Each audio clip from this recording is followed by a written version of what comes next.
Are you kidding me? What kind of idiot flushes nipride through a central line? As I was hooking up a cabbage, I've probably been a nurse for about a year and I had an open heart patient.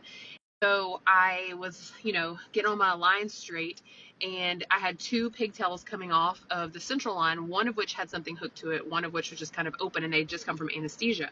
I was going to unhook it because it was like wrapped all weird. Y'all know how anesthesia be, bringing them patients with them cords wrapped around everything, and you're like, anesthesia, how did you make this big of a mess?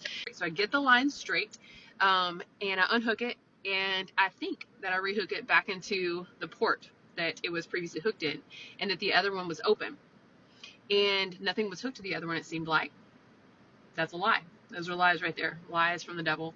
So I go to flush that line instead of withdrawing first because I was a new nurse. I flushed, and all of a sudden, patient's pressure went from like 1/5/50 to like 30/0. I mean, I'm watching it fall, and I'm like, it's not clicking immediately what's happening, like why. I'm like, oh my god, this patient's about to code. And my preceptor was actually in there that had precepted me as a new nurse, helping me hook this patient up. And he's like, what did you do? What did you just do? What was the last thing you just did?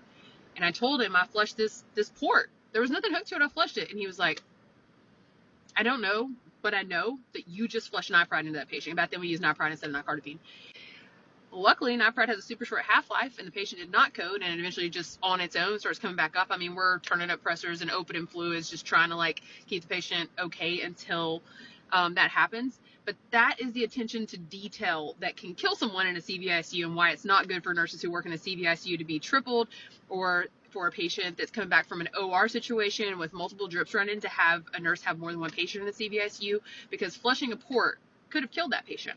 So I'm the idiot. I'm the idiot that 18 years ago, whenever I began my CVICU, probably 17 years ago, flushed a line that clearly had nipride in it.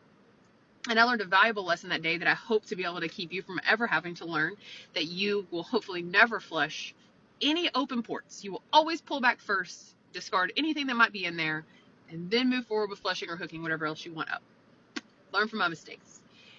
Comment below. Tell me if you've ever flushed something in a line and learned the hard way that you should have done it.